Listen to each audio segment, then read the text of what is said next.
الحمدللہ رب العالمین والصلاة والسلام علی سید الانبیاء والمرسلین اللہم صلی علی سیدنا و مولانا محمد وعلی آلہ واصحابہ وبارک وسلم وصلی علیہ۔ دنیا کے تمام دیکھنے والوں کو، تمام چاہنے والوں کو، تمام پیار کرنے والوں کو اور جہاں جہاں تک اس وقت میری آواز کو سنا اور مجھے دیکھا جا رہا ہے، جنید اقبال کی جانب سے انتہائی محبت کے ساتھ السلام علیکم۔ ایک بار پھر ناظرین، آپ کو پر نور صبح نور کے ساتھ میں دل کی عطا گہرائیوں سے خوش آمدید کہتا ہوں، اور آئیے بلا توقف چلیں حضرت ابو انیس محمد برکت علی علیہ رحمہ کی تالیف اسماء النبی کریم صلی اللہ علیہ وآلہ وسلم سے رسول اللہ صلی اللہ علیہ وآلہ وسلم کا ایک اسم مبارک پڑھنے اور سننے کی سعادت حاصل کرتے ہیں۔ سیدنا الزاہد صلی اللہ علیہ وآلہ وسلم، ہمارے سردار، دنیا کو ترک فرمانے والے، درود و سلام بھیجے اللہ آپ صلی اللہ علیہ وآلہ وسلم پر، آپ صلی اللہ علیہ وآلہ وسلم کے آل پاک پر اور صحابہ کرام رضوان اللہ تعالیٰ علیہم اجمعین پر۔ حضرت ابو سعید خدری رضی اللہ عنہ سے روایت ہے، حضور نبی کریم صلی اللہ علیہ وآلہ وسلم نے فرمایا کہ جس نے دنیا میں زہد اختیار کیا تو اللہ تبارک و تعالیٰ نے اس کے دل کو علم و حکمت کی دولت سے مالا مال کر دیا اور اس کی زبان کو حقیقی قوت گویائی عطا فرمائی، اور پھر اس شخص کو دنیا سے سلامتی کے ساتھ دار السلام یعنی جنت کی طرف لے گیا۔ جناب ہمارے ساتھ آج جڑے رہیں انشاءاللہ، کیونکہ آج ہم مل کر سلطان الہند خواجہ خواجگان، خواجہ بزرگ ہند الولی خواجہ غریب نواز خواجہ معین الدین چشتی اجمیری رحمۃ اللہ علیہ کے جانشین، محبوب خلیفہ اکبر اور سجادہ نشین، شیخ العالم شیخ کبیر اجودن کے درویش حضرت بابا فرید الدین مسعود گنج شکر رحمۃ اللہ علیہ کے مرشد کریم، دلیل العارفین، سراج الکاملین، بدر الواصلین، قائد المحبین، کتب آسمان ولایت، غیاث الہند، نائب سلطان الہند، کتب الاقطاب شیخ الاسلام حضرت خواجہ قطب الدین بختیار کاکی رحمۃ اللہ علیہ، بر صغیر میں ناظرین وہ چھٹی صدی ہجری کی انتہائی عظیم المرتبت ہستی ہیں جن کی بارگاہ میں آج ہم مل کر ہدیہ عقیدت پیش کریں گے، جو سلسلہ چشت کے وہ حسین ترین تابندہ اور روشن ستارے ہیں جو اپنے وقت کے ولی کامل اور خاندان رسالت کے چشم و چراغ تھے۔ تصوف کی دنیا میں ناظرین یہ وہ عظیم الشان ہستی ہیں جنہیں حضرت خواجہ غریب نواز رحمۃ اللہ علیہ نے دہلی کی ولایت اور خلافت کے تاج سے سرفراز فرمایا، جو مولا کائنات مولا علی کرم اللہ وجہ الکریم کے گلشن کے مہکتے پھول یعنی ان حسینی سادات میں سے ہیں جن کا سلسلہ نسب حضرت امام علی رضا علیہ السلام کے توسط سے سرور دو جہاں صلی اللہ علیہ وآلہ وسلم تک پہنچتا ہے، جنہوں نے اپنی جہد مسلسل سے بر صغیر کی دینی، علمی، تہذیبی اور سماجی زندگی پر گہرے اثرات مرتب کیے، جو ان اکابر مشائخ میں شمار ہوتے ہیں جن کے افکار و معمولات سے چشتی سلسلے کی مشربی خصوصیات باقاعدہ متعین کی گئیں۔ حضرت قطب الدین اوشی بختیار کاکی رحمۃ اللہ علیہ نے ناظرین کرام سینٹرل ایشیا میں آنکھ کھولی، بچپن ہی میں ظاہر ہے والد کا سایہ جو ہے وہ اٹھ چکا تھا، عفت ماں والدہ ماجدہ جو اپنے کردار میں انتہائی بلند پایہ خاتون تھیں، انہوں نے ان کی نگہداشت اور تربیت کے فرائض بڑی محبت اور انتہائی ذمہ داری سے ادا کیے، اور مجھے کہنے دیجئے ناظرین یہ بڑی اہم ترین بات ہے کہ مائیں اگر تقوی شناس ہوں تو پھر اولاد ولی کامل بنا کرتی ہے۔ یہ ذہن میں رکھیے گا کہ اولاد جو ہے اس کی بود و پاش اصل میں ماں ہی کی گود سے بنیادی طور پہ ہوا کرتی ہے، اور جو پلانٹیشن ماں کر دیتی ہے، جو بنیاد ماں رکھ دیتی ہے، عمارت پھر اسی کے اوپر کھڑی ہوا کرتی ہے۔ اور پھر ناظرین قدرت اگر حامی ہو تو ذہن میں رکھیے کہ حضرت خضر علیہ السلام رہنمائی کے لیے پھر خود تشریف لایا کرتے ہیں۔ یہی ہوا کہ بچپن میں آپ رحمۃ اللہ علیہ کو حضرت ابو حفص رحمۃ اللہ علیہ کی صورت میں ایسے فرشتہ خصلت استاد محترم میسر آئے جو اپنے مقام و مرتبے سے واقف بھی تھے اور جو ان کے مقام و مرتبے سے بھی واقف تھے، جن کی تربیت سے حضرت خواجہ کو آداب شریعت و طریقت میں وافر حصہ ملا اور ان کا ظاہر و باطن بخوبی آراستہ و پیراستہ ہو گیا۔ عہد شباب میں بھی ناظرین وہ عبادت و ریاضت میں مشغول رہتے اور ان کے زہد و تقوی کی مثالیں دی جاتی۔ انہوں نے وسطی ایشیا، ایران اور بغداد میں ظاہری تعلیم کی تکمیل کی، یعنی صوفیہ بنیادی طور پر سب سے پہلے ظاہری علوم کو حاصل کیا کرتے ہیں۔ ناظرین کرام یہ اللہ کا نظام ہے کہ وہ جس سے چاہے ظاہر ہے اور جو چاہے کام لے لے۔ حضرت قطب الدین اوشی بختیار کاکی رحمۃ اللہ علیہ شروع ہی سے بائی ڈیفالٹ معرفت الہی کی لگن میں تھے۔ یہی وجہ ہے کہ 20 برس کی عمر میں نائب رسول فی الہند نے آپ رحمۃ اللہ علیہ کو خلافت و اجازت سے سرفراز فرمایا۔ حضرت خواجہ بختیار کاکی رحمۃ اللہ علیہ نے اپنے شیخ کے حکم پر دہلی کو اپنی دینی اور عرفانی سرگرمیوں کا مرکز بنایا، جو عالم اسلام اسلام کے عظیم مراکز حکومت میں شمار ہوتا تھا۔ یوں وہ دہلی میں پہلی چشتی خانقاہ کے بانی قرار پائے۔ ان کے اخلاص و عشق کی برکت سے دہلی میں آج تک ناظرین چشتی رنگ و آہنگ غالب چلا آ رہا ہے، اور حضرت قطب الدین اوشی بختیار کاکی رحمۃ اللہ علیہ دہلی میں مقیم ہوئے تو بہت جلد خلق خدا ان کے خلق محمدی کی اسیر ہو گئی۔ خواجہ بختیار کاکی رحمۃ اللہ علیہ ناظرین بختیار تھے، یعنی دہلی کے اول و آخر قطب وہی رہے، یعنی روحانی دنیا کے سلطان بھی تھے، اور انہی کی تائید سے روحانی دنیا کے جتنے بھی لوگ آتے رہے وہ آپ ہی کی اجازت سے قطبیت پہ باقاعدہ فائز ہوتے رہے۔ آپ رحمۃ اللہ علیہ کی ہستی میں ناظرین وہ مقناطیسیت تھی کہ لوگ جوک در جوک آپ کی خدمت میں حاضر ہوتے تھے اور آپ کے سلسلے میں داخل ہوتے، بلکہ جو عمائدین سلطنت تھے ایک بڑی تعداد آپ سے وابستہ تھی۔ اور آپ کو میں تاریخی بات بتلاؤں کہ خواجہ سلطان شمس الدین التتمش رحمۃ اللہ علیہ، جنہیں التمش رحمۃ اللہ علیہ بھی کہا جاتا ہے، آپ کے حلقہ ارادت میں شامل تھے، اور دنیا نے دیکھا کہ جس وقت خواجہ بختیار کاکی رحمۃ اللہ علیہ اس دنیا سے تشریف لے گئے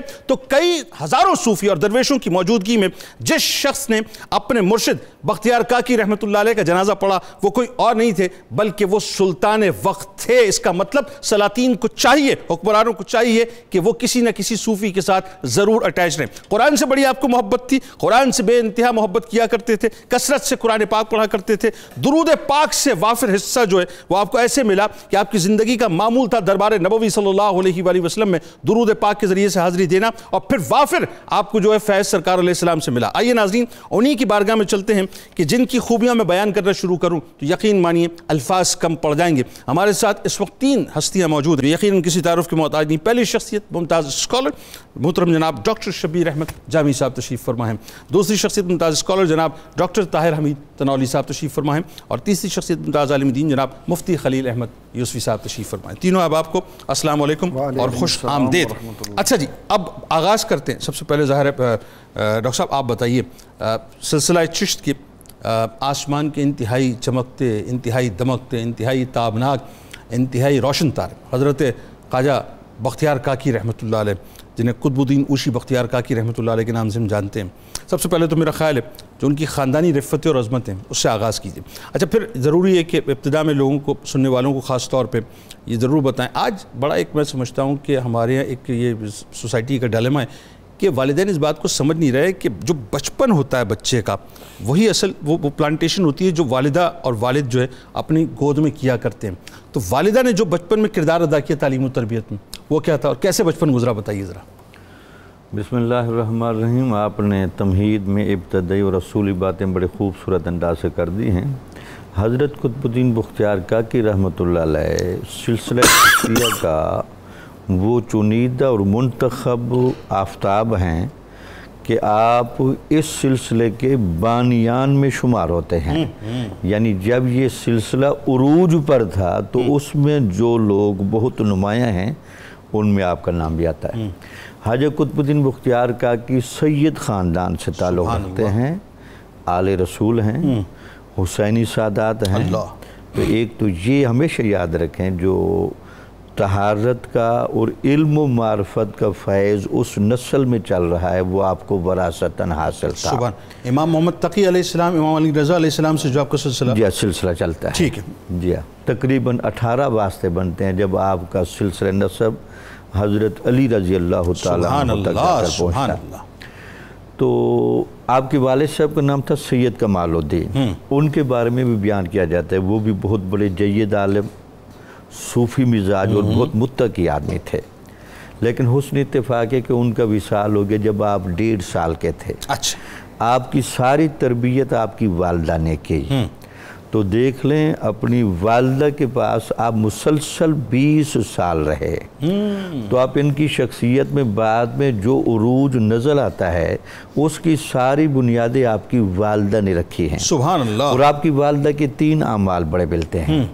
ایک عمل تو یہ ملتا ہے کہ وہ مسلسل باوضو رہتی تھی۔ سبحان اللہ، ہمیشہ یاد رکھیں کہ جس ماں نے ہمیشہ وضو کر کے اپنے بچے کو دودھ پلایا ہے اس پر ضرور طہارت کا اثر جائے گا۔ بہت اچھا، بہت اچھا۔ اور دوسرا، جب تک بچہ آپ کے قریب رہتا تھا آپ ہمیشہ قرآن مجید پڑھتی تھی۔ سبحان اللہ۔ آپ کہتی تھی کہ میں جب قرآن مجید پڑھتی تھی تو یہ میرا چھوٹا سا بچہ بڑے انہماک سے سنتا تھا۔ آپ یقین مانیں اب بھی چھوٹے چھوٹے بچے 1-2 سال کے ہوں، آپ ان کے سامنے ایک اچھے انداز سے قرآن مجید پڑھیں تو بچے کی لاشعوری حصے ہیں جو قدرت الہیہ سے وابستہ ہیں، اس کی ٹیوننگ ہوتی ہے۔ بلکہ قطع کلام کی معذرت، اگر آذان کی آواز بچے کی سماعت میں آتی ہے بچہ میں ہو جاتا ہے اس آواز۔ دیکھیں نا اس پہ قدرت کا اصول دیکھیں، بچہ پیدا ہو رہا ہے مسلمانوں کے گھر اور اس کے کان میں آواز کہی جا رہی ہے، اذان دی جا رہی ہے، اور دوسرے کان میں تکبیر کی آواز دی جا رہی ہے۔ اس کا مطلب کہ یہ دیکھنے میں تو بھی چھوٹا سا بچہ ہے لیکن اس کا باطنی میکانزم کچھ ایک نظام لے کر آ رہا ہے تاکہ اس کو اطلاع دے دی جائے جی دنیا میں آنے کا آپ کا باقاعدہ مقصد ہے، آپ اشرف المخلوقات ہیں، تو آپ کے ذمہ کیا کیا کام ہوں گے۔ ایک تو ہمیشہ یاد رکھیں باوضو رہنا اور کثرت کے ساتھ قرآن مجید کی تلاوت کرنا، اور تیسرا جو آپ کی والدہ کا کام ہے جو آپ بچپن میں دیکھتے رہے کہ آپ کی والدہ عشق الہی اور عشق رسول میں آپ دیدہ بھی ہوتی تھیں۔ بچے کو ماں کے آنسو ضرور یاد رہتے ہیں کہ میری والدہ پر کن کیفیتوں کا اثر رہتا تھا۔ یہ ساری کیفیتیں جب آپ خواجہ قطب الدین بختیار کاکی میں دیکھیں گے، طہارت کا غلبہ اور قرآن کی تلاوت سے تو اتنا شغف تھا، خود کہتے ہیں کہ مجھے خواب میں ایک دفعہ حضور نبی اکرم صلی اللہ علیہ وسلم کی زیارت ہوئی تو میں آپ کے قدموں سے لپٹ گیا، تو میں نے کہا یا رسول اللہ مجھے قرآن حفظ کرنے کا بہت شوق ہے، تو آپ نے فرمایا کہ کثرت کے ساتھ سورۃ یوسف کو پڑھا کرو۔ جو کثرت کے ساتھ سورۃ یوسف کو پڑھتا ہے اس کے لیے قرآن مجید کا حفظ کرنا آسان ہو جاتا ہے۔ یہ تو رنگ تھا۔ پھر آپ کے ساتھ جو دوسرا واقعہ آپ نے خوبصورت کہا، اللہ کے ایک نظام انتخاب ہے، ایک والدہ اور دوسرا استاد۔ استاد کا بھی ہمارے معاشرے میں بڑا کردار ہے۔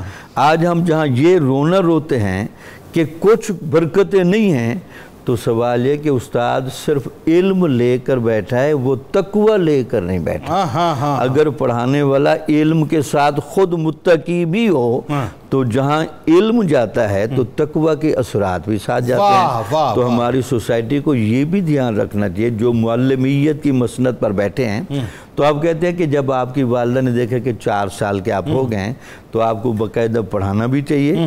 جس کنیز کے ساتھ بھیجا مٹھائی دے کر، تو آپ جا رہے تھے تو راستے میں ایک بزرگ ملے، انہوں نے کہا یہ بچہ میرے سپرد کریں، میں ان کو حضرت ابو حفص کے پاس لے جاتا ہوں جو اس وقت حافظ قرآن بھی ہیں، عالم بھی ہیں، بہت متقی اور ولی کامل ہیں، ان کی نگاہوں کے سامنے اس بچے کی پرورش ہونی چاہیے۔ تو پھر آپ کو وہ لے کر گئے تو حضرت ابو حفص نے آپ سے پوچھا کہ آپ جانتے ہیں یہ بندہ کون ہے؟ کون تھے جو آپ کو؟ تو انہوں نے کہا مجھے نہیں پتا۔ انہوں نے کہا یہ حضرت خضر علیہ السلام ہیں، یہ ایک اللہ کا انتخاب الہی ہے کہ آپ اب بھی خضر علیہ السلام کی زیر سرپرستی ادھر میرے پاس داخل ہونے ہیں۔ سبحان، یعنی وہ اگین وہی بات آ گئی کہ وہ طہارت پاکیزگی اس درجے کی والدہ محترمہ کی کہ اللہ تبارک و تعالیٰ نے جو ہے پھر ایسی اولاد عطا کی، اور پھر وہی بات ہے کہ اولاد بھی ایسی کہ جن کو خضر علیہ السلام خود جو ہے مدرسے تک چھوڑنے جائیں، اور حضرت ابو حفص رحمۃ اللہ علیہ جو ہے وہ اپنے مقام سے بھی واقف اور ان کے مقام سے بھی واقف۔ ڈاکٹر صاحب اب آئیے ذرا، یہ تو ظاہر علوم کا آپ کا سلسلہ، اور یہ تو ابتدا میں بات طے ہو گئی کہ صوفیہ کی قبیل کی جب آپ بات کرتے ہیں تو یہ طے شدہ بات ہے کہ سب سے پہلے وہ ظاہری علوم کو حاصل کرنے کی طرف جاتے ہیں۔ اب آئیے قطب الدین اوشی بختیار کاکی رحمۃ اللہ علیہ کا وہ خاص طور پر زندگی کا منظرنامہ کہ جہاں پہ نائب رسول فی الہند حضرت خواجہ معین الدین چشتی رحمۃ اللہ علیہ سے آپ کی ملاقات ہوتی ہے، اور پھر خلافت آپ کو جو ہے باقاعدہ عطا کی جاتی ہے، اور پھر خواجہ صاحب صرف خلافت عطا نہیں کرتے بلکہ ظاہر ہے وہ جو ایک تیاری کروا رہے ہیں اپنے خلیفہ کی، ان کو نصیحتیں بھی کی جا رہی ہیں، ان کی تعلیمات بھی ان کو مطلب دی جا رہی ہیں، اور پھر وہی تعلیمات آگے جا کے منتقل ہوتی ہیں۔ بتائیے ذرا۔ بسم اللہ الرحمن الرحیم۔ جنید صاحب بہت شکریہ۔ حضرت خواجہ قطب الدین بختیار کاکی کا تذکرہ ہے، گویا کہ سلسلہ چشتیہ کے ایک گوہر آبدار کا تذکرہ ہے، سبحان اللہ، اس شخصیت کا تذکرہ ہے جیسے ڈاکٹر صاحب نے ارشاد فرمایا جنہوں نے سلسلہ چشتیہ کو یہاں پہ ایک استحکام دیا، اس کی بنیادیں رکھیں اور اس کو پھر فروغ پذیر کیا، اس کی مشربی سمت جو اس کا سب کچھ ان کے ساتھ ہے۔ یعنی کہ حضرت خواجہ غریب نواز چشتی اجمیری علیہ رحمہ کا سلسلہ آگے چلا آپ کے اس خلیفہ کامل خواجہ بختیار کاکی کے ذریعے سے۔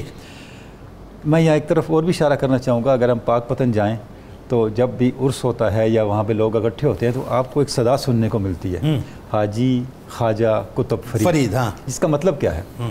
حاجی سے مراد حضرت عثمان ہارونی ہیں، خواجہ سے مراد خواجہ قطب الدین خواجہ معین الدین چشتی اجمیری ہیں، کتب سے مراد قطب الدین بختیار کاکی ہیں، اور فرید سے یہ خود ہیں۔ ٹھیک ٹھیک، یعنی پورا سلسلہ جو ہے اللہ نے اس کو ایک زبان زد عام کر دیا، واہ، اس کے چرچے کو عام کرنا اللہ نے اپنے ذمہ لے لیا۔ سبحان اللہ۔ تو یہ نسبت ہے اپنے مرشد کے ساتھ حضرت خواجہ قطب الدین بختیار کاکی کی، جو آج تک خلق خدا کی زبانوں پہ نعرے کی صورت میں زندہ ہے۔ سبحان اللہ۔ کیا تعلق تھا اور کیا اعتماد تھا اپنے شیخ کا۔ واہ واہ واہ۔ جب حضرت خواجہ غریب نواز مدینہ پاک سے بغداد شریف آئے تو سفر میں یہ ساتھ تھے، جو ہمیں تذکروں میں تفصیل ملتی ہے حضرت بختیار کاکی۔ تو وہاں پر یہ فیصلہ ہوا اکابر مشائخ کی ہدایات کے مطابق اور اکابر مشائخ کی خوشخبریوں کے مطابق کہ یہاں پہ حضرت خواجہ قطب الدین بختیار کاکی کو خلافت کا منصب دیا جائے۔ اچھا، یہ بغداد میں بیٹھ کے فیصلہ ہوا وہاں پہ، اور اس وقت اس مجلس میں، جس مجلس میں حضرت خواجہ علیہ الرحمہ نے قطب الدین بختیار کاکی کو خلافت کے منصب سے نوازا، بڑے بڑے مشائخ موجود تھے، جن میں حضرت شہاب الدین سروردی تھے، حضرت خواجہ کرمانی تھے، اور بڑی بڑی ہستیاں موجود تھیں۔ ان کی موجودگی میں اس عظیم سعادت سے بہرہور کیا مرشد کامل نے اپنے مرید صادق کو، اور پھر زندگی بھر تربیت فرماتے رہے۔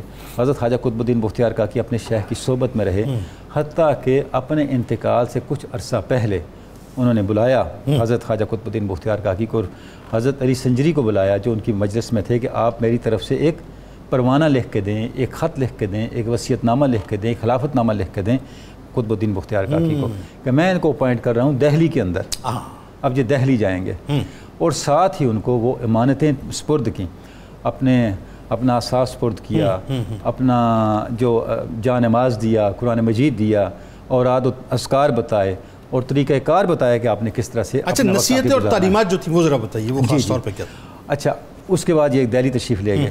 اب جو درمیان کا زمانہ گزرا، اس زمانے میں ہر نشست میں جب بھی حضرت خواجہ قطب الدین بختیار کاکی اپنے شیخ کامل کے پاس آتے تو کوئی نہ کوئی نصیحت، کوئی نہ کوئی ہدایت اور کوئی نہ کوئی تربیت کا سامان لے کے جاتے۔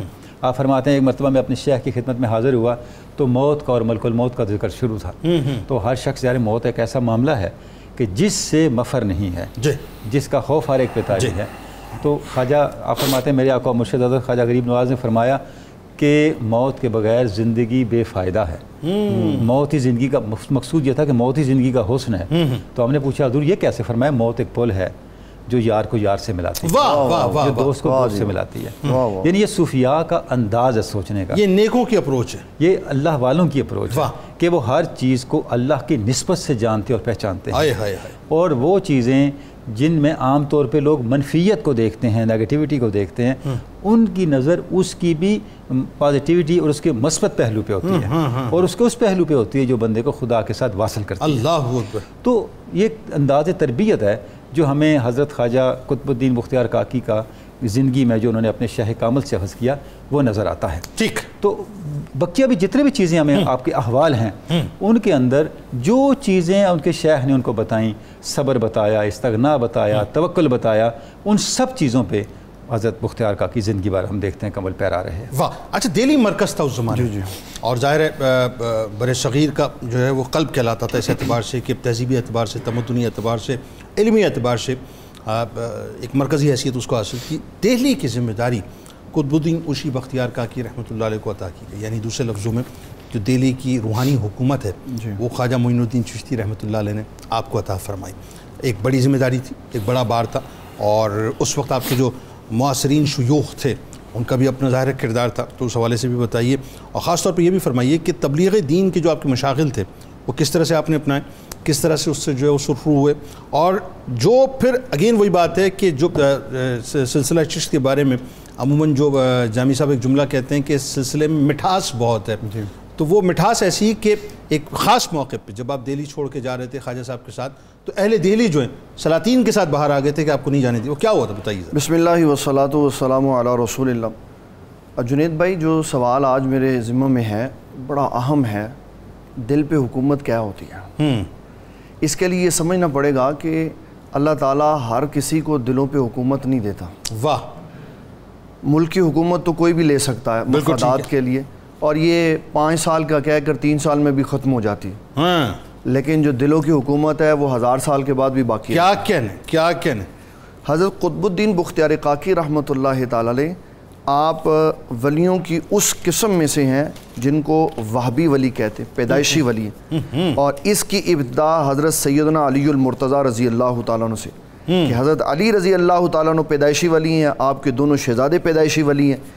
یہ اس قسم سے چلے آ رہے ہیں کہ اللہ تعالیٰ نے ان کی محبت لوگوں کے دلوں میں ڈالی ہوئی تھی. واہ.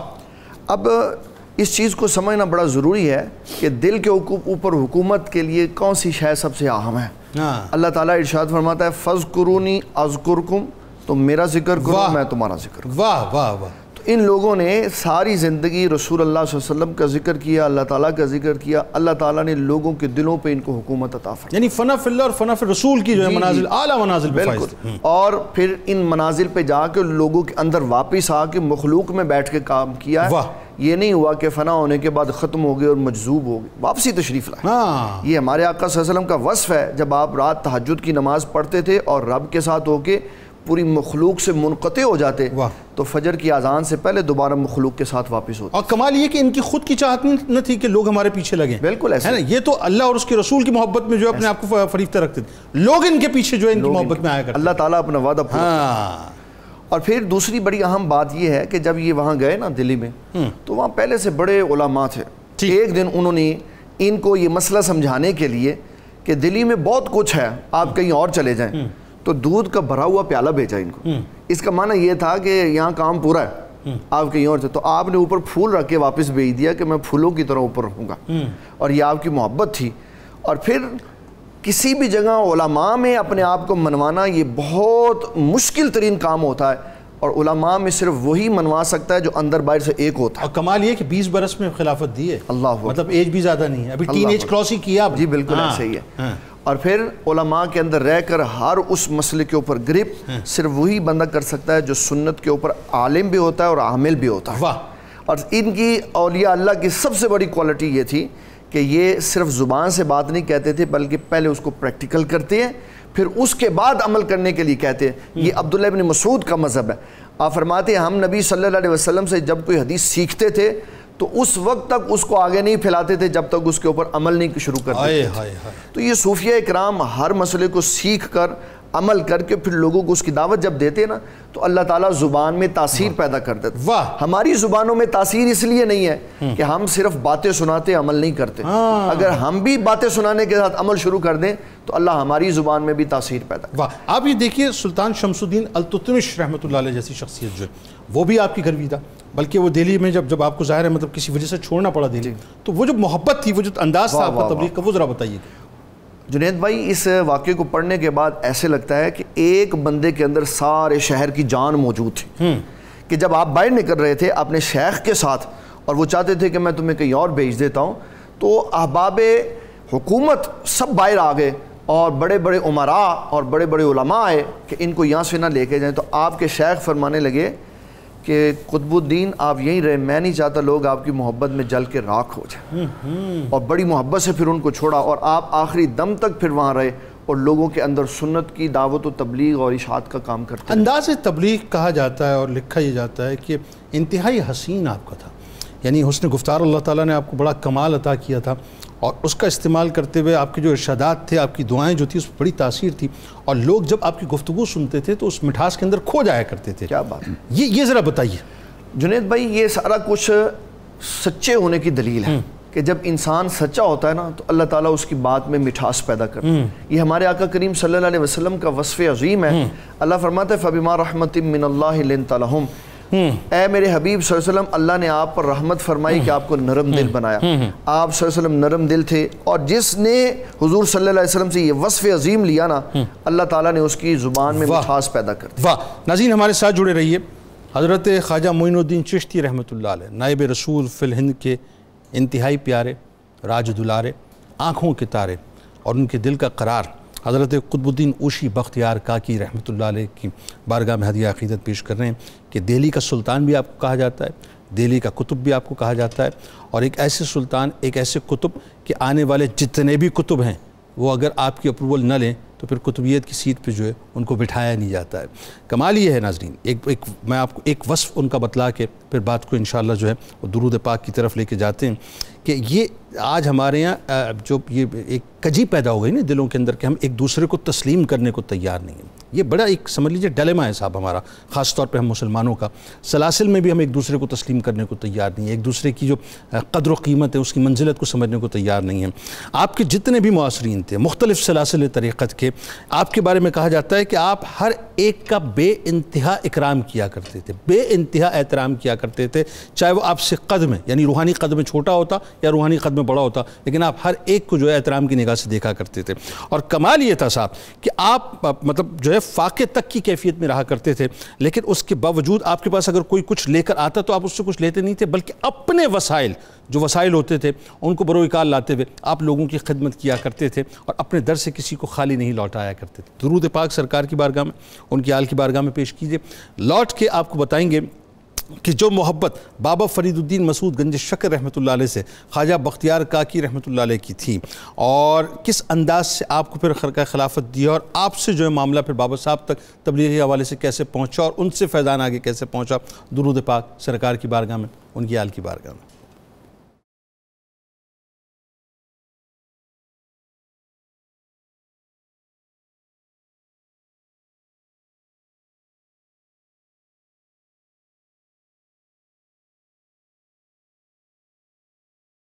جناب ایک بار پھر میں آپ کو خوش آمدید کہتا ہوں دہلی کے سلطان حضرت قطب الدین اوشی بختیار کاکی رحمۃ اللہ علیہ کی بارگاہ میں ہدیہ عقیدت پیش کر رہے ہیں۔ اور جیسا ناظرین میں نے عرض کیا کہ یہ ایک عجیب محبتوں کی کہکشائیں صاحب، اور آپ دیکھیے ہر رشتہ آپ کو ایک تو اس کی بنت دوسرے رشتے کے ساتھ اتنی حسین، اتنی خوبصورت اور اتنی مضبوط نظر آتی ہے کہ آپ یہ کہتے ہیں کہ بس یہی ابتدائی یہ انتہا ہے، لیکن جب آپ دوسرے رشتے کو دیکھتے ہیں تو اس کا حسن آپ کو جو ہے وہ الگ سے ایک نمایاں ہوتا ہوا نظر آتا ہے۔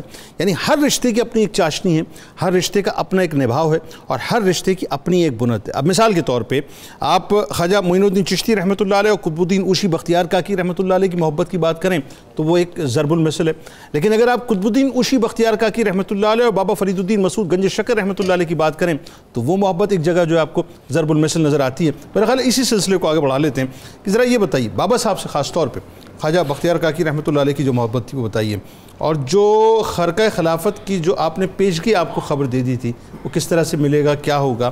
اور ایک اور جو بڑی اہم ترین بات ہے کہ چونکہ سلسلہ ایک ہے، تسلسل ایک ہے، تو جو تبلیغی رنگ ہے کیا وہ خدمات اسی انداز سے آپ نے ادا کی یا کچھ مختلف انداز اپنایا بابا صاحب نے، یہ بتائیے۔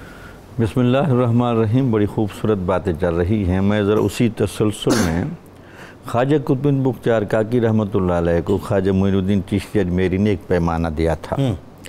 آپ نے فرمایا قطب الدین جب تک آفتاب جیسی روشنی، زمین جیسی عاجزی اور دریا جیسی سخاوت آپ میں نہیں آئے گی تو آپ اس میرے منصب کو نہیں سنبھال سکتے۔ اللہ اکبر!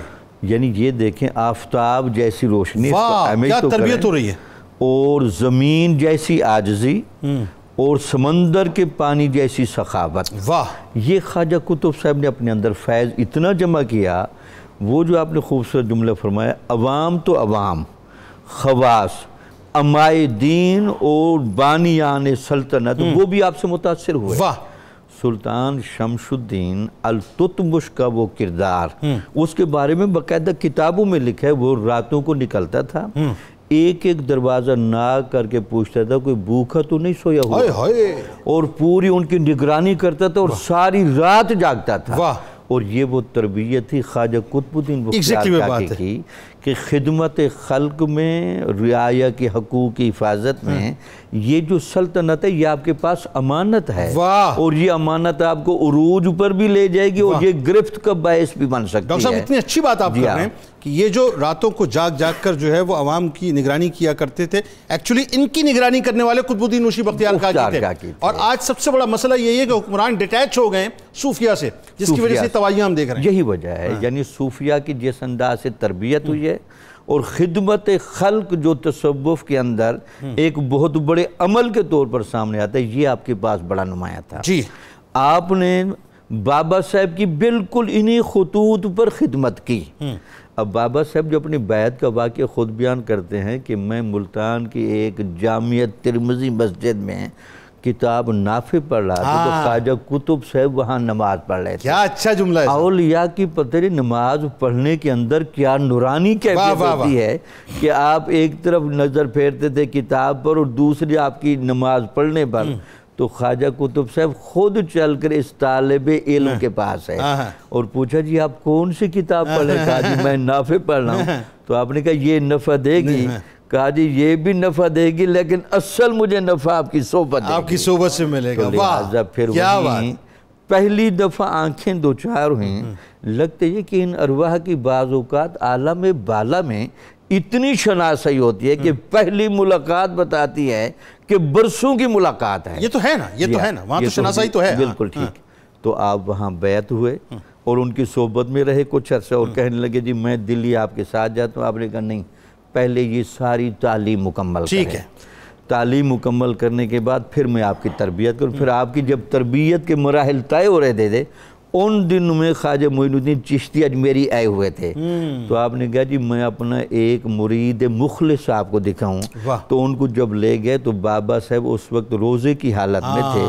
تو جب خواجہ معین الدین چشتی اجمیری نے پہلی دفعہ دیکھا تو جملہ کہا یہ سدرۃ المنتہا کا باز آپ نے ہاتھوں میں پکڑا ہوا ہے, یہ کوئی عام بندہ نہیں, اس کی تربیت فرمائیں. زہد الانبیاء. زہد الانبیاء. پھر آپ نے دیکھا جس انداز سے پھر آپ نے ساری تربیت فرمائی اور پھر آپ کو روانہ کیا کہ اے بابا گھبرانا نہیں, آپ میری وفات کے وقت تو یہاں نہیں ہوں گے لیکن آپ کی ساری امانتیں ہمارے پاس خرقہ بھی ہے, ہمارے پاس عصا بھی ہے, مسلح بھی ہے اور تسبیح ہے. یہ ہمارے اسلاف کو حضور نبی اکرم صلی اللہ علیہ وسلم کی طرف سے مل رہے ہیں. یہ حمید الدین ناگوری صاحب سے آ کر لے لینا اور پھر اسی تربیت اور اصلاح کو جاری رکھنا. اچھا, سلسلہ چشتیہ کے ہاں یہ جو عشق کا رنگ ہے نا اور یہ جو محبت الہی کا رنگ ہے, اس کی بنیادی وجہ بھی یہی لگتی ہے کہ ہندوستان کی ساری تہذیب کسی عجیب و غریب فنا کے فلسفے میں اور عشق مجازی کے فلسفے میں اور دیگر خرافات میں جو پھنسی ہوئی تھی, اس کو عشق حقیقی کا زوردار نمائندہ ہی باہر نکال سکتا تھا. واہ. تو یہی وجہ تھی کہ اس سلسلے میں چونکہ عشق کا بڑا غلبہ ہے تو یہ لوگ اپنے بندے کو اپنی نگاہوں کی کشش سے صرف کھینچ دیں, لگتا یہ کہ اس کا دل بھی اپنی طرف موڑ کر دیتے ہیں. تو پھر جس انداز سے ایک اور ان میں رنگ لگتا ہے, وہ کیا, انہوں نے لوگوں کو سمجھانے کے لیے ہندوؤں کے مجاہدات کو بھی پریکٹس سے گزارا تاکہ لوگوں کو حق اور سچ الگ کر کے دکھائیں کہ جتنے ہندوانہ رسومات ہیں, ہندوانہ ریاستیں ہیں, ان کا کوئی عمل دخل نہیں. ریاضت و مجاہدہ وہی معتبر ہے جو شریعت کی حدود کے مطابق ہو. یہ بھی ایک لگتا ہے. پھر ان کے ہاں رواداری کا, ان کے ہاں تہذیبی اشتراک کا بھی بڑا رنگ تھا کہ لوگ غلط فہمی میں جب مبتلا ہوں تو بڑی وسعت مشربی کے ساتھ پہلے ان کو بٹھایا جائے, ان سے ڈائلاگ کیا جائے, ان سے گفتگو کی جائے اور دلائل کے زور پر اور روحانیت کے زور پر منوایا جائے. یہی وجہ تھی کہ بابا گرو نانک جیسا بندہ بھی یہاں بابا فرید کے مزار پر چلے کاٹتا رہا آپ کے اس روحانی اثر کے لینے کے لیے. یہ بھی بابا صاحب کے ہاں بڑا تھا. پھر بابا صاحب نے جب اجودن اور پاک پتن میں اپنا ڈیرہ لگایا, اتنا زوردار ڈیرہ, اور آپ کو پتہ ہے اس کو پاک پتن کہتے اسی تھے کہ دریا کی بالکل اوپر ہی ڈیرہ لگا لیا اور اپنی جھونپڑی لگائی. یہ صرف جھونپڑی ہی نہیں لگانی تھی, یہ ولایت و روحانیت کی سلطنت آپ نے قائم کر دی. اچھا, اس میں دیکھیں ایک اور بات کہ جیسے فیضان خواجہ معین الدین چشتی رحمۃ اللہ علیہ سے قطب الدین اوشی بختیار کاکی رحمۃ اللہ علیہ کو منتقل ہوا. قطب الدین اوشی بختیار کاکی رحمۃ اللہ علیہ نے اپنا فیضان بابا فرید الدین مسعود گنج شکر رحمۃ اللہ علیہ کو منتقل کیا. اب یہاں پر ہمیں اسی وقت میں اسی دور کے اندر 4 مختلف شخصیات جو ہیں مختلف علاقوں میں نظر آتی ہیں, لیکن وہ ایک نیکسس ہے 4 یاروں کا جو کہا جاتا ہے کہ جن میں بابا فرید الدین مسعود گنج شکر رحمۃ اللہ علیہ ہے نا, بہاؤدین زکر ملتانی رحمۃ اللہ علیہ, جلال الدین سرپوش رحمۃ اللہ علیہ اور قلندر پاک رحمۃ اللہ. ہاں, یہ 4 یاروں کا بھی ایک بڑا غلغلہ تھا. لگتا یہ تھا اس وقت انہوں نے یہ سارا ایشیا کا علاقہ اپنی کیپچر کر لیا تھا, روحانی طور میں لے لیا. ہاں ایگزیکٹلی. اور بابا صاحب کا پھر فیض کی وسعت دیکھیں. خواجہ نظام پاک آ رہے ہیں دلی سے, وہ بابا صابر آ رہے ہیں ہرات سے, پھر پوری دنیا میں اور اس پورے علاقے میں بابا صاحب کی روحانیت کا وہ غلبہ ہوا. پھر بابا صاحب کے ہاں یہ ملتا ہے بہت سارے قبائل کو مسلمان کیا, جتنے جاٹ تھے, جتنے وٹو تھے, جتنے کوتوال تھے, اس علاقے کے جتنے لوگ, ایک تو عوام پر اثرات ہوئے, حتیٰ کہ بادشاہوں پر بھی اثرات ہوئے. اور بڑے بڑے بادشاہ صرف بابا صاحب کی زیارت کے لیے آتے تھے اور زیارت کر کے سلطنت کی فتح کی دعا لے کر جاتے تھے. مطلب پھر جوہلا کہتے ہیں کہ صوفیہ نے کیا کیا ہے, یہ کیا ہے صوفیہ نے. اچھا جی, اب ذرا مجھے یہ بتائیے, قطب الدین اوشی بختیار کاکی رحمۃ اللہ علیہ کی ایک اور خاص بات, اور یہ بات ایسی ہے کہ یہ لوگوں کو خاص طور پہ سمجھنا چاہیے کہ آسان ترین راستہ ہے سرور دو جہاں صلی اللہ علیہ وآلہ وسلم کے دربار سے کنیکٹیویٹی کا. ایک ڈور ہے جس کا ایک سرا آپ کے پاس ہے اور دوسرا سرا وہاں تک پہنچتا ہے. اس ڈور کا نام ہے درود پاک. اس کی کثرت آپ کر لیتے ہیں, یہ ڈور آٹومیٹکلی آپ کو جو ہے دربار مصطفیٰ صلی اللہ علیہ وآلہ وسلم میں جا کر کھڑا کر دیتی ہے. قطب الدین اوشی بختیار کاکی رحمۃ اللہ علیہ کی جو خاص طور پہ سرکار مدینہ صلی اللہ علیہ وآلہ وسلم کی بارگاہ میں مقبولیت ہے, اس کی ایک وجہ درود پاک بھی بنی. میں چاہتا ہوں ذرا درود پاک پہ اور اس واقعے پہ اور اس کے فضائل پہ بات کریں. جی جنید صاحب, صوفیاء کی جو زندگیاں ہیں وہ منشاء الہی اور منشاء رسول عربی صلی اللہ علیہ وسلم کا مظہر ہوتی ہیں. یعنی جو اللہ اس کے رسول کی خوشنودی ہے وہ اپنے آپ کو ویسے ڈالتے ہیں. ان کا تقوی, ان کا کریکٹر, ان کے معمولات سب اس کے مطابق ہوتے ہیں. انہی میں سے ایک پہلو یہ بھی ہے جس طرف آپ نے اشارہ کیا, اور ہمیں حضرت خواجہ قطب الدین بختیار کاکی کی زندگی میں یہ چیز بڑے غالب نظر آتی ہے. فوائد الفواد نے لکھا, فوائد الفواد نے اور اس کے ساتھ سیر الاولیاء نے لکھا کہ آپ کے زمانے کے ایک بڑے زاہد تھے, ان کا نام تھا انیس احمد. اور نام بھی ہے لیکن یہ اتھینٹک کتابوں نے انیس احمد لکھا. انہیں آپ صلی اللہ علیہ وسلم کی زیارت ہوئی اس طرح سے کہ انہوں نے دیکھا کہ قبہ ہے, ایک بہت بڑا ایک اچھی عمارت ہے جس کے اندر کوئی شخصیت تشریف فرما ہے, اور ایک صاحب خادم ہیں جو آ جا رہے ہیں دروازے سے. انہوں نے پوچھا جو وہاں لوگ موجود تھے, یہ کون ہستی ہیں اور یہ اتنا پاکیزہ ماحول ہے, کیا میں بھی اندر جا سکتا ہوں؟ تو انہیں بتایا گیا کہ آپ صلی اللہ علیہ وسلم یہاں تشریف فرما ہے, اور جو ہستی آ جا رہے ہیں حضرت عبداللہ ابن مسعود ہیں. سبحان اللہ. اچھا, وہ حضرت عبداللہ ابن مسعود کے پاس گئے اور کہا کہ مجھے بھی اگر شرف باریابی مل جائے. عبداللہ ابن مسعود نے کہا اجازت کے بغیر تو نہیں ہو سکتا. پھر انہوں نے آ کے بتایا کہ آپ کے لیے حکم یہ ہے کہ آپ صلی اللہ علیہ وسلم سے ملاقات اور زیارت کے لیے ایک کوالیفیکیشن ہے, ایک اہلیت ہے. اچھا, جب تک وہ اہلیت نہ ہو آپ ملاقات سے بہرہوار نہیں ہو سکتے. اچھا, ہاں تم جاؤ, تمہارے شہر میں ایک قطب الدین بختیار کاکی ہے. اچھا, اس کو ہمارا سلام کہو, اور اس کی طرف سے ہمیں جو درود شریف کا تحفہ آتا ہے 3 دن سے نہیں آ رہا. اچھا. اب یہاں 2 چیزیں بڑی قابل غور ہیں. پہلی بات یہ ہے کہ حضور کی بارگاہ تک پہنچنے کے لیے کوئی کوالیفیکیشن ہے. ٹھیک, وہ کوالیفیکیشن کیا ہے؟ اس کی طرف اشارہ بھی ہم نے, آپ نے, ڈاکٹر صاحب نے اپنی گفتگو میں کیا ہے کہ جب خواجہ بختیار کاکی نے سلطان التمش کے کریکٹر کو جو بنایا, کس طرح بنایا, وہ جو کردار تھا کہ مملکت کی مصروفیات کے باوجود وہ تقوی پہ کھڑا ہے. واہ, بادشاہ کے کردار کا یہ عالم ہے تو درویشوں کے کردار کا عالم. واہ واہ واہ واہ, یہ جو کمپیٹنسی ہے یہ پہلی ریکوائرمنٹ ہے. اور اس کمپیٹنسی تک پہنچنے کا ایک راستہ درود پاک بھی. کیا کہنا. اچھا, وہ آئے اور وہ حضرت خواجہ بختیار کاکی سے ملے اور آپ کا سلام پہنچایا, تو آپ نے فرمایا سرکار نے کیا فرمایا؟ انہوں نے کہا جی سرکار نے فرمایا کہ آپ 3 دن سے درود پاک آپ کا نہیں پہنچ رہا. ہاں, میں روزانہ 3000 مرتبہ درود پاک پڑھتا ہوں, لیکن ان مصروفیات کی وجہ سے یہ میں 3 دن یہ عمل نہیں کر سکا. یہ جو درود پاک ہے جنید صاحب, یہ کیا ہے؟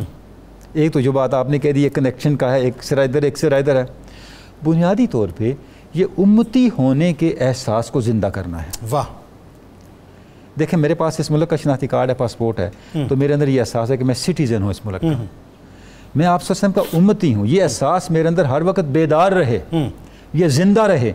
اس کا طریق کیا ہے؟ اس کا طریق درود و سلام ہے. اللہ. اس لیے آپ سے ارشاد سبحان فرمایا اللہ۔ حدیث پاک ہے قیامت کے دن میرے سب سے قریب وہ شخص ہوگا جو مجھ پہ کثرت سے درود پاک پڑھو۔ سبحان آپ نے ارشاد فرمایا تم درود شریف کثرت سے پڑھو، تمہارا کثرت سے درود شریف پڑھنا تمہارے لیے پاکیزگی کا باعث ہے۔ کیسے پاکیزگی کا باعث ہے؟ بھئی تمہاری پاکیزگی صرف نگاہ نبوت سے ہے، آپ سے کم کا منصب یہ ہے، قرآن مجید کہتا ہے میرے رسول تم پہ قرآن پڑھتے ہیں اور تمہارا تزکیہ کرتے ہیں۔ اللہ، جب آپ حضور پہ درود بھیجتے ہیں حضور آپ کی طرف متوجہ ہوتے ہیں، آپ کا تزکیہ ہوتا ہے۔ اللہ اکبر، اللہ اکبر۔ باقی ہمارے تزکیے کی جتنی کوششیں ان کا یہ حال ہے۔ قرآن شریف میں اللہ رب العزت نے ارشاد فرمایا لوگ اے میرے رسول یہ بندے آپ کے پاس آ کے کہتے ہیں پاک ہو گئے، انہوں نے کیا پاک ہونے، اللہ ان کو پاک کرے تو پاک واہ ہونے۔ واہ واہ، ان کی پاکی کی کیا کوشش سبحان ہے؟ اللہ، سبحان ہماری کوششیں تو خاک ہیں۔ حقیقی پاکیزگی کی کوشش اور راستہ وہ ہے جو نگاہ نبوت سے ہم تک منتقل ہوتا ہے۔ ایک بات ذرا بتائیے، جیسا کہ قرآن کی آیت کہ ان اللہ و ملائکتہ یصلون علی النبی یا ایھا الذین آمنوا صلوا علیہ وسلموا تسلیما اللہم صلی علی سیدنا مولانا محمد وعلی آلہ وصحبہ وبارک وسلم، یہ ایک ایسا سسٹم مجھے نظر آتا ہے جو کائنات کا سب سے سپریم سسٹم ہے کہ اللہ اپنے ملائکہ کے ساتھ اپنے محبوب پر درود بھیجتا ہے۔ یہاں جنید صاحب میں دو باتیں عرض کرنا چاہوں گا۔ اب اگر آپ جب میں سوال فلوٹ کر دوں، اب جب آپ درود پاک بھیجتے ہیں اس کا مطلب جو کائنات کا سپریم نظام ہے آپ اس نظام کا حصہ بن جاتے ہیں، جس کیسے نظام کو بن اللہ جاتے تبارک ہے نا، ہیں؟ کیسے بن جاتے ہاں، ہیں؟ یہ دو بتائیے۔ باتیں ذہن میں رکھنی چاہیے۔ پہلا یہ کہ اللہ رب العزت نے کئی احکام دیے ہیں، نماز پڑھو، زکوٰۃ، یہ واحد عمل ہے جس کا حکم دینے سے پہلے نے بتایا میں خود بھی یہ کر رہا ہوں۔ واہ واہ واہ، یعنی عمل کر کے حکم دیا ہے۔ واہ، اس حکم کا امتیاز یہ ہے، واہ، اپنے ملائکہ سے ایک کام کروا کے حکم دیا ہے۔ واہ، پہلی بات تو یہ۔ واہ، دوسری بات یہ ہے اس میں کوئی دوسری رائے نہیں ہے۔ اللہ رب العزت نے جتنی یہ کائنات کو پیدا کی ہر چیز پہ ملائکہ ہیں جو ان کی حفاظت کے لیے اور ان کی تدبیر کے لیے اللہ کے حکم کے تحت کام کر رہے ہیں۔ کائنات کی ہر شے کی تدبیر اللہ اپنے ملائکہ کے ذریعے فرما رہا ہے۔ واہ، یہ تو طے ہے، قرآن مجید سے ہمیں پتہ چلتا ہے۔ بالکل ٹھیک۔ اب اللہ نے ہر اپنے فرشتے کو درود کا حکم دیا ہوا ہے، اس کا مطلب ہے کائنات کی ہر چیز پر موجود فرشتہ اللہ کی تدبیر کے ساتھ ساتھ آپ پہ درود بھی بھیج رہا ہے۔ اور امیزنگ بات اس میں اب کیا ہے ڈاکٹر اب یہ صاحب، پوری کائنات آپ پر درود پڑھنے کا ایک عمل بن جاتی ہے۔ ہاں میں یہی وہ جو پورا ایک نظام ہے نا، عمل کیسے بن جاتی ہے؟ ہر جگہ پہ موجود فرشتہ حضور پہ درود بھیج رہا ہے۔ قرآن مجید آپ کو بتا رہا ہے۔ ہاں بالکل صحیح۔ جیسے ہی آپ درود پاک پڑھتے ہیں، کیوں درود پاک رد نہیں ہوتا؟ اس کی وجہ کیا ہے؟ بھئی آپ یونیورسل سسٹم میں آ کے بات کریں، کیسے رد ہو سکتے ہیں؟ یہ ایگزیکٹلی میں کہنا چاہ رہا تھا۔ دیکھیں نا ٹریفک چل رہی ہے نا، تو پھر آپ کا قد کتنا بڑھ گیا، آپ کا خود کا قد کتنا بڑھ گیا؟ اب ٹریفک پہ چل رہے ہیں، حادثہ اس وقت ہوگا جب وہ مخالف طرف چلیں گے۔ بالکل صحیح۔ جب ٹریفک کے ساتھ حصہ بن کے چلیں گے تو منزل پہ پہنچیں گے میں آپ داخل ہو تو منزل پہ پہنچیں گے۔ واہ واہ واہ واہ، کیا اچھا۔ یہ کائنات کا جو میجر روٹ ہے، آپ اس روٹ کا نام ہے منشا خداوند۔ واہ، اللہ کی رضا، واہ، اللہ کی خوشنودی، واہ، وہ ہے تو کائنات چل رہی ہے۔ واہ، جب آپ درود پاک پڑھتے ہیں آپ اس کا حصہ بن جاتے ہیں، یعنی آپ اس روڈ میں آپ کا لیکن حصہ اس ہو میں ایک احتیاط بڑی ضروری ہے۔ بتائیے ضرور۔ احتیاط یہ ہے، علامہ اقبال سے کسی نے پوچھا کہ آپ حکیم علومت کیسے بنے؟ تفصیلی واقعہ میں مختصر عرض کرتا ہوں۔ علامہ نے کہا آپ ہی بن سکتے ہیں۔ وہ بڑے حیران ہوئے، نے کہا حضور کیسے؟ فرمایا میں نے آپ سے پہ 1 کروڑ مرتبہ درود شریف پڑھا۔ اللہ اکبر۔ علامہ اس کی برکت، علامہ اقبال۔ اللہ، یہ نہیں کہا میں نے فلسفہ پڑھا ہے، میں نے یہ کیا، میں نے وہ کیا، کیسے پڑھا ہے؟ اب علامہ نے بتایا میں نے کیسے پڑھا ہے۔ وہ کیسے؟ علامہ نے فرمایا چوں بنا میں مصطفیٰ خانم درود از خجالت آب میں گردد وجود۔ جب میں حضور پہ درود پڑھتا ہوں تو درود میری زبان پہ آتے ہی میں شرم سے لرزہ برندام ہو جاتا ہوں۔ عشق می گویت کہ ہے محکوم غیر، سینہ تو از بتامان ہو جائے۔ میرا عشق مجھے جھنجھوڑ کے کہتا ہے تو حضور پہ درود پڑھ رہا ہے اور سینے کو اور دل کو بتخانہ بنا رکھا ہے۔ اللہ، تا نہ داری از محمد رنگ و بو از درود خود میں اعلیٰ نام او۔ جب تک تمہارے اندر حضور کی بو پیدا نہیں ہوتی، حضور کا خلق پیدا نہیں ہوتا، حضور کا وصف پیدا نہیں ہوتا، حضور کے نام کو اپنے درودوں سے، ایسے جعلی درودوں سے آلودہ نہ کرو۔ اللہ اکبر، اللہ اکبر۔ جو میں نے بات شروع میں عرض کی تھی، درود ہے کیا؟ جو ہے صاحب، درود اپنے اندر امتی کی غیرت پیدا کرنے کا نام ہے۔ واہ، میں امتی کس کا ہوں؟ واہ، میں غلام کس کا واہ، واہ، ہوں؟ واہ، اللہ کی بارگاہ میں اور مخلوق خدا کے سامنے میری آئیڈینٹی کیا ہے؟ بھائی سلامت رہیں ڈاکٹر صاحب، کمال کر دیا۔ وہ آپ سسٹم کی ذات ہے۔ کیا بات، کمال میں جو کر رہا ہوں، میں آپ سسٹم کے نام کو اونچا کر رہا ہوں، اس آپ سسٹم نیچے ہو نہیں سکتا، بوجھ سوال بن رہا ہوں، کوئی بوجھ بن رہا ہوں، اس بوجھ کو میں نے ختم کرنا ہے۔ کیا اچھا، کیا میں نے وہ کام کرنا ہے، عزیزٌ علی ایمانکم، ہاں، عزیزٌ علی ایمانکم، حریص بالمؤمنین۔ مجھے پتہ چلے، مجھے پتہ ہو میرے اس عمل کا اثر حضور کے مزاج پاک پہ کیا ہو رہا ہے، واہ واہ واہ، تاکہ وہ رؤوف و رحیم بن کے میری طرف دیکھیں، واہ، آپ کی طبیعت پاک پہ کوئی ناگواری کا، کوئی بوجھ کا احساس میرے عمل سے نہ ہو۔ کیا یہ اچھا اصل درود ہے بھائی، کمال کر درود دیا پڑھنے کی نہیں، درود بننے کی ضرورت ہے، واہ، درود بننے کی ضرورت ہے، بننے کی ضرورت ہے، درود پڑھنے کی نہیں، درود بننے کی ضرورت ہے، صرف پڑھنے کی نہیں، پڑھنے کی ضرورت ہے، پڑھنے کی ضرورت تو صرف ہے پڑھنے کی نہیں، لیکن بننے کی پڑھنے ضرورت پہ ہے۔ رکنے کی ضرورت نہیں، واہ واہ، پڑھنے کا مطلب آپ درود بن جائیں، ہاں خود سراپا درود سلام بن واہ، جائیں، المسلم من سلم المسلمون من لسانہ و یدہ، واہ واہ واہ، یہ سلام بننا ہے، واہ واہ واہ، یہ درود بننا ہے۔ کیا اچھا ہے جب ہم اس صفحہ میں جائیں گے تو پھر درود و سلام کی برکات ہماری زندگی میں آئیں گی، اور ہر بندے کا حکیم الامت بنے نہ بنے، حکیم الامت کا رنگ ضرور آ جائے گا۔ اور اس میں ایک بات، اب چونکہ ظاہر ہے موضوع چل پڑا اور کمال موضوع ہے یہ، ایک جملے میں پھر بات آگے بڑھا لیتے ہیں، وقت سمٹ گیا۔ اب میں ذرا تھوڑا سا اب میں اس پرسیپشن کو ذرا سا سمجھنا چاہ رہا ہوں۔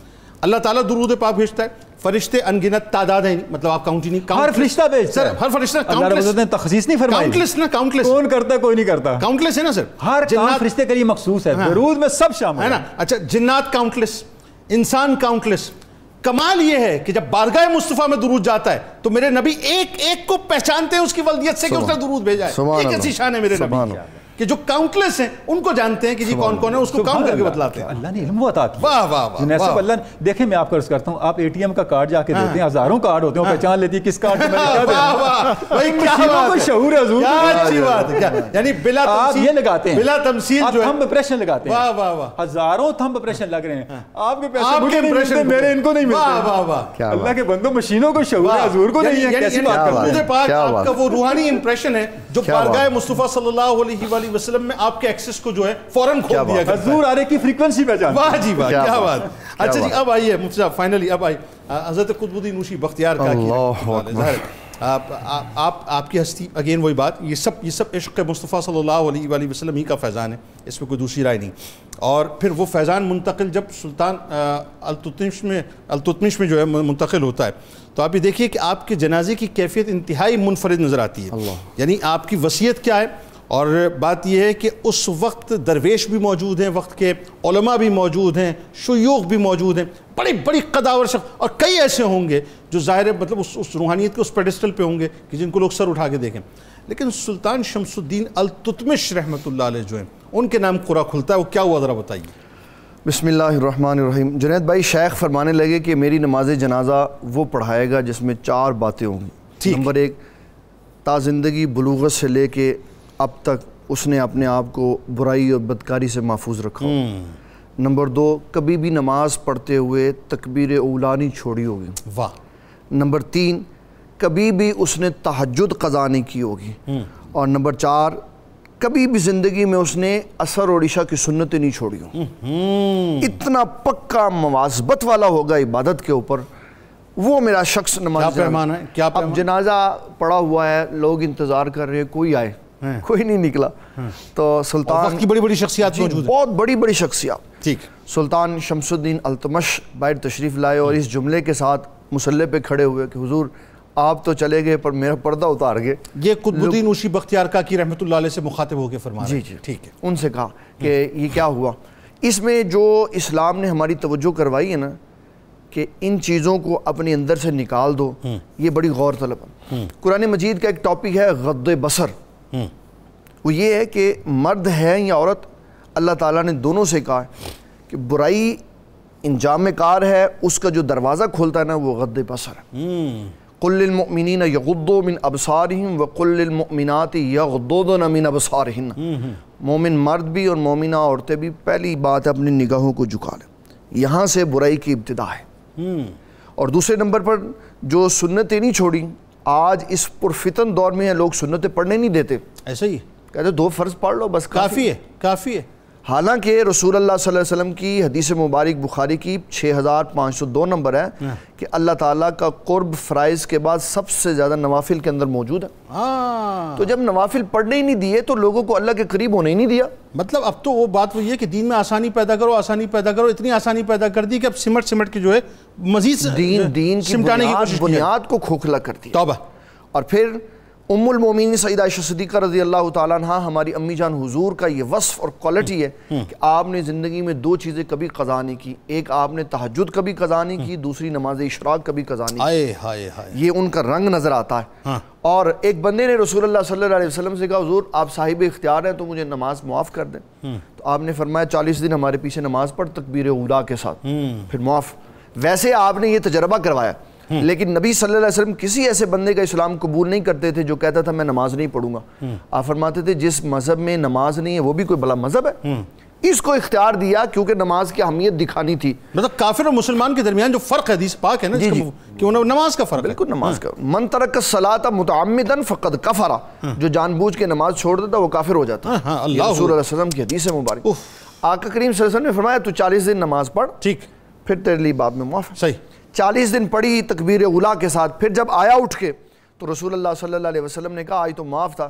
کہا حضور میرے ایمان نے یہ گوارا نہیں کہ آپ عبادت کر رہے ہیں میں گھر میں سویا ہوں. اس سے صوفیہ کرام یہ مسئلہ اخذ کرتے ہیں اگر نماز کا پکا پابند بننا ہے تو 40 دن تکبیر اولیٰ کے ساتھ پابندی کر لو, اللہ برکت پیدا فرما دے. کیا کہنے. یعنی بات یہ طے ہوئی صاحب کہ مراتب جو ہیں وہ اس کو بھی میسر آ سکتے ہیں جو حکومت کی باغ دوڑ سنبھال رہا ہو. شرط یہ ہے کہ ایک تو وہ کسی اللہ والے کے ساتھ جڑ جائے اور پھر اللہ کی جو ظاہر نصرت و تائید اس کو مل جاتی ہے, اور دوسرا یہ کہ پھر وہ دیگر جو صوفیاں ان کے اندر جو اللہ تعالیٰ ان کو ممتاز کر دیا کرتا ہے. بہت شکریہ آپ نے ہمیں جوائن کیا اور بڑی خوبصورت گفتگو اس دعا کے ساتھ کہ کل بروز محشر اللہ تبارک و تعالیٰ حضرت قطب الدین اوشی بختیار کاکی رحمۃ اللہ علیہ کا فیضان ذکر کرنے والوں اور سننے والوں کو عطا فرمائے. بس تجدید عہد وفا لا یؤمن احدکم حتی اکون احب الیہ من والدہ وولدہ والناس اجمعین. اللہ تعالیٰ آپ کا, ہمارا, ہم سب کا, پاکستان کا اور امت مسلمہ کا حامی و ناصر ہو. آمین. پاکستان کا مطلب کیا؟ لا الہ الا اللہ محمد رسول اللہ صلی اللہ تعالی علیہ وسلم.